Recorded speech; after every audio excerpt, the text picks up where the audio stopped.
The SNES port of Pit Fighter. We need to end this streak sooner rather than later, and thus I feel I might need to slightly bend one of the rules of this tournament I had set long ago.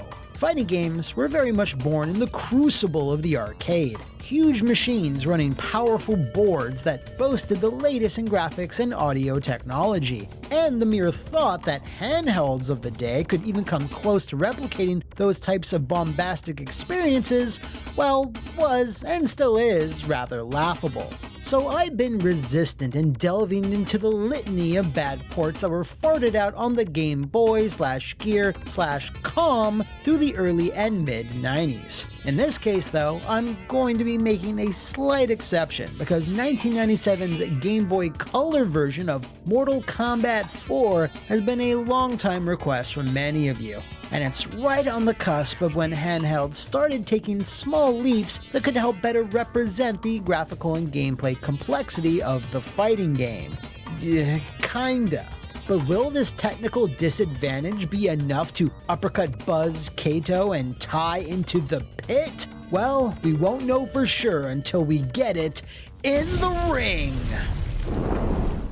Chillin martial artists always seem like they have their hands and feet full fending off Outworld, the Netherrealm, and every other dimension in between. And while bicycle kicks and razor hats are a good defense, I think a far more effective tool to end such invasions is the power to pre-visualize a future battle, which is something you can employ in the brand new roguelike action game Force Strike from Devolver Digital. In this fantasy fable, players control a young martial artist named Yu, who must travel the lands, learning techniques from 5 ancient masters in his quest to rid the dark influence of an ambitiously wicked general. The odds are definitely stacked against him though, as he'll encounter armies of enemies through unique, lightning-quick combat encounters, but fortunately his Ancient Order's power of foresight gives him a fighting chance. When triggered, you can practice and anticipate each opponent's attack before the real fight begins. But when the fists truly start to fly, you better be on point, as the consequences of just one mistake can quickly lead to a swift death.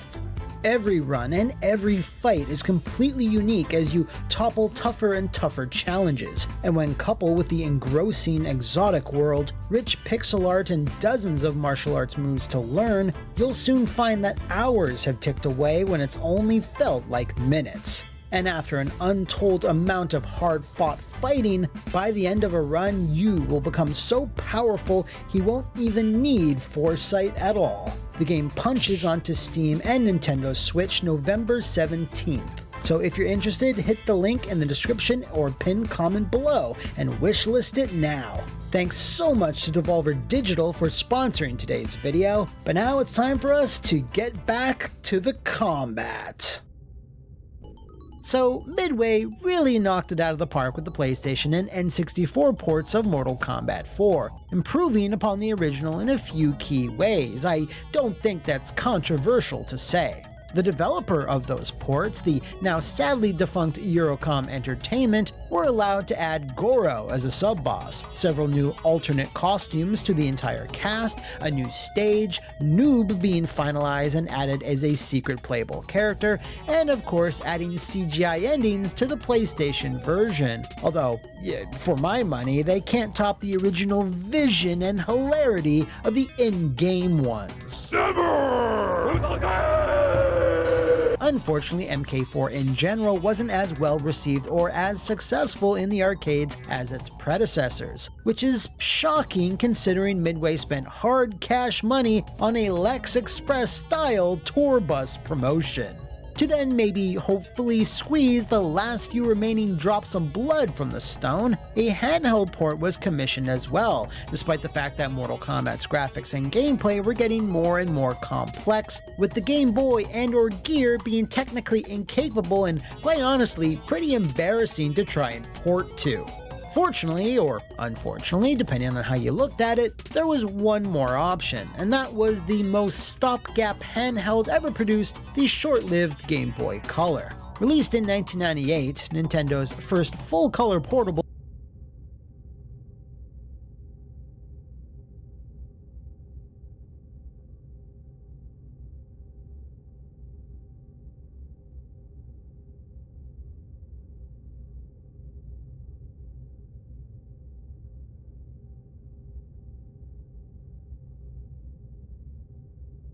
lasted only 3 years before the advent of the mighty GB Advance, with most publishers, including Nintendo themselves, abandoning it quite quickly.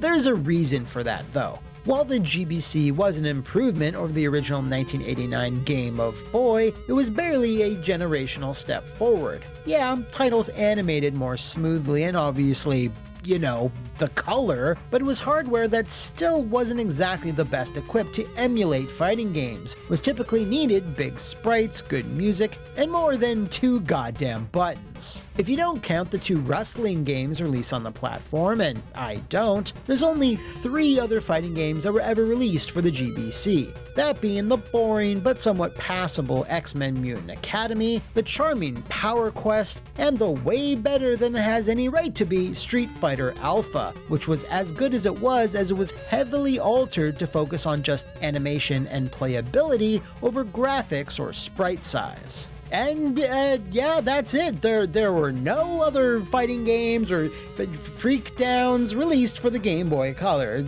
No, we're just moving on now.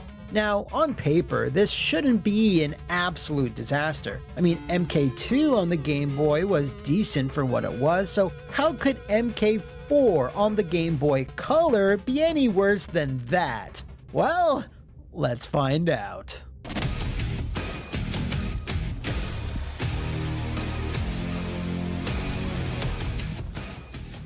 Remember a few weeks back when I said Slam Dragon was one of the worst looking fighting games I've ever seen? Well, imagine how ridiculous I feel for stating such a moronic opinion now that I've been exposed to the video game version of a snuff film, that is, MK4 for the GBC.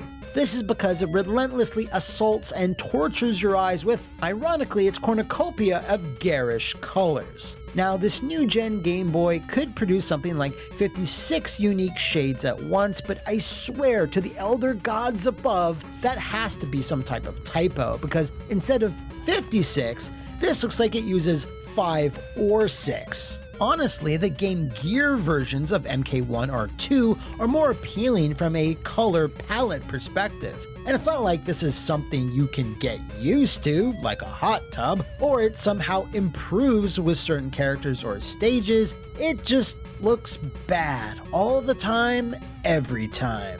The roster, however, is pretty interesting. In fact, it's one of the few interesting things about this version of MK4, like in general.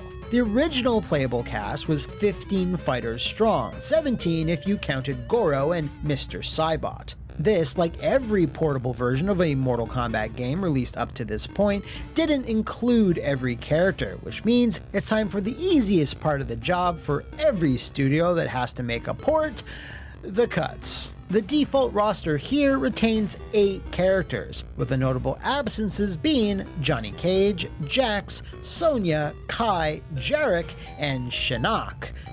Sorta. He's not playable, but is at least still the end boss, which he always should have been, in my opinion. Now, it does suck that Johnny C and Sonya B are MIA, but it's nice that the remaining cast is at least a decent mix of legacy characters, along with 3 brand new ones. There is one weird wrinkle to all this though, and that is whenever you get brought to the select screen, you'll see the dragon logo briefly move just as you load in, which subtly hints that someone's lurking behind it. Who is it? Goro? Meat? Perhaps? No, it's Reptile. Just normal-ass Reptile. I have no idea why this is. Like, Noob would have made more sense, but he's only fightable in this and not playable, so making sense obviously isn't something MK4 GBC is interested in. Because, like, for example, who displays the dragon logo pointing to the left? I mean, who does that? To its credit though, and to my absolute surprise, there are endings included here once you've beaten Shinnok. yeah, you don't get any sort of visual representing him exploding or his face getting skeletonized or hurtling through a portal to the nether realm, but you do get a straightforward, businesslike, clear as day wall of text, briefly explaining what happened to your chosen warrior. I really wish they could have at least taken low-quality screen caps of the arcade or N64 endings, reduced the color, obviously, and recreated the cheesy dialogue with text, but I guess that was like too ambitious or something. You know what's not ambitious though, and in fact the total opposite of ambitious? The clanking sound of various desperate robots jerking it in a tinny-sounding phone booth that comprises MK4's quote-unquote soundtrack.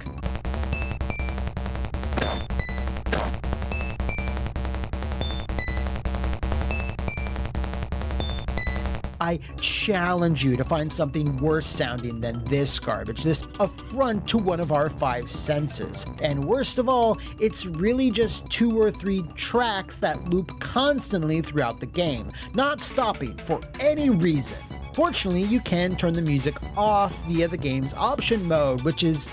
Wait, no, I forgot. MK4 on the Game Boy goddamn Color doesn't have an option mode. A blood red flag letting you know that this game already has a slot set aside on one of our higher tiers. But don't worry, that's not even the worst thing about this. Oh no, because I have yet to talk about the...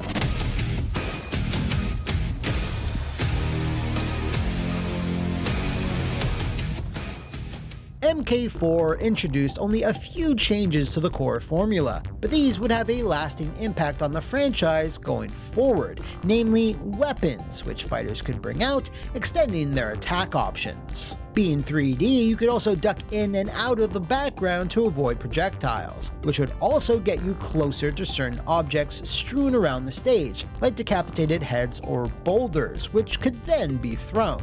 The combo system was also expanded from the pretty canned dial combos from MK3, but now allowed more freedom, as well as more juggle-based opportunities. Finally, there were breakers, basically a different sort of throw animation which would result in painful-looking holds or grabs where bones did indeed get broken. I present all of these changes to you because precisely none of them are present in MK4 for the Game Boy Color. No weapons, no combos, no anything really. This is basically just MK3, but still less than that at the same time. Allow me to explain. MK3 and 4 had the run button, and while that's been retained here, 90% of the reason most players would ever even use run is to close the distance and to immediately start a dial-a-combo string, which have been completely stripped out in this version. Not satisfied with running just being almost useless, the limitations of the Game Boy button layout make performing a run awkward as well, as you need to be holding forward and both attack buttons together, which isn't really ideal because it's hard to then go into a direct attack right after. You can still uppercut, sweep, and roundhouse, I think. It's not always easy to distinguish between the animation frames, but throwing is still an option, and it's again clunky. You have to hold an attack button and then release it next to your opponent, which is like, huh? Why? Then there's blocking, always a point of contention in most Mortal Kombat, and it's done by pressing start. And it's just like, fuck you, man. Maybe since the Game Boy only had 2 face buttons, would it not have made more sense just this one time for this version to use back on the control pad to block? Would that have been okay? Or were you afraid that Midway would dock your pay for such heresy? But that's actually it for the gameplay. I mean, yeah, special moves are there, but they've been reduced to about 2 per character, ignoring many of the new techniques that MK4 added. And this is a subject I'll complain about more later on. Believe you me. As I said earlier though, MK4 GBC does not contain an options mode, so if you wanted to change the difficulty, timer, rounds to win, etc., well, you're shit out of luck, or shitter out of luck, because why would you be playing this in the first place? But if you did want to tweak certain elements, you can do so via the combat codes, a feature I never personally bothered with in any version of MK, because I just wanted to play the game, not input nuclear launch sequences before each and every match. Thank you very much. But they're there if you want to mess with disabling throws or turning on psycho combat, whatever that is. But now we need to move on to the main event, which for gameplay is of course the coup d'etat that are fatalities. And the team who developed this port, whoever they were, certainly made some choices here. Instead of the screen darkening and the character sprites acting out some cartoony, vaudeville-esque approximation of violence, this cuts to a grainy, incomprehensible, downscaled, sepia-toned animation of something happening. It doesn't matter which character you were facing off against beforehand, it'll always be the same one in this etch-a-sketch rendering of a finishing move. Far be it from me to actually be able to decipher what's going on in these, but they are the only instance of blood ever being present, as none gets spilled during the course of a match, which is probably the reason why this is the last Mortal Kombat port that was ever rated T for teen. Now, I can imagine what madman decided the fatalities should be presented this way, as there's absolutely no positives to it, and not to mention the fact that each character now only has one finisher, which was reduced from 2, and there's no stage fatals either. I will say though that these are entertaining in their awfulness, but once you've seen them once or twice, the guffawing quickly fades, leaving only a deep, profound sense of regret. Oh hey, speaking of regret,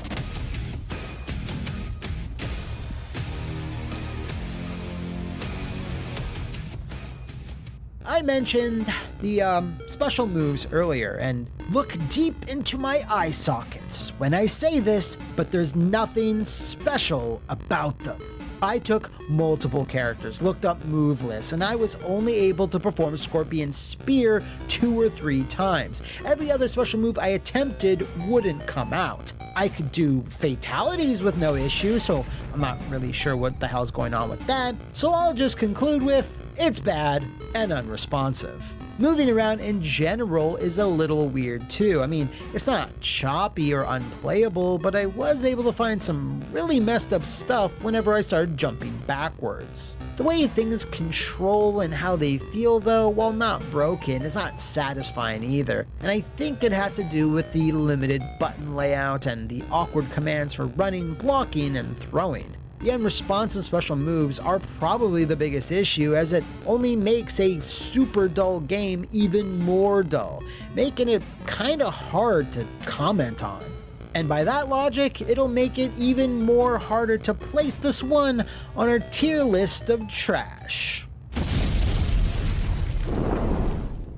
I hesitate to say whether this is the worst version of any Mortal Kombat game. The first GB port is certainly in contention. I've never played the R-Zone or Gamecom versions of Trilogy, but at the very least, I gotta admit, this just edges out MK Advance in terms of shittiness. It looks way worse, sounds way worse, features a gutted roster, has none of the usual presentational MK charm, outside some super grainy lo-fi voice clips.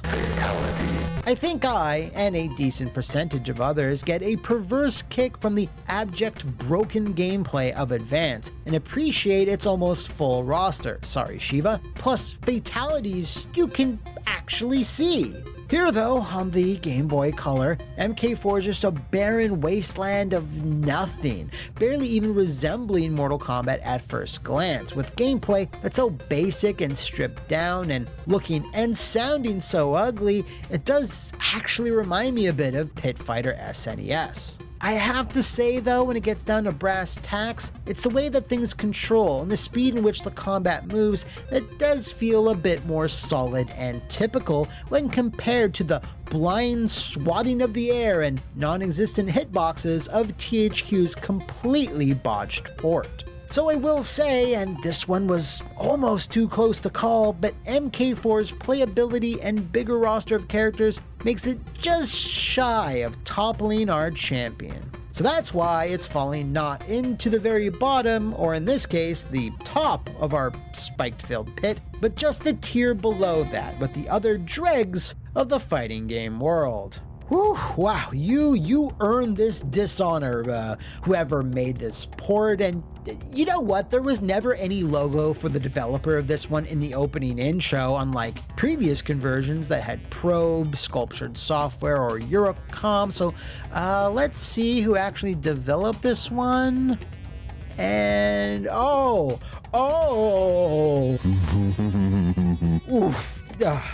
So if you know of any other fighters in either Earthrealm or Outworld you'd like to see in our ring, shout them out in the comments below or enter the fighting temples of my social media. Until then, I'll see you next time on the worst fighting game.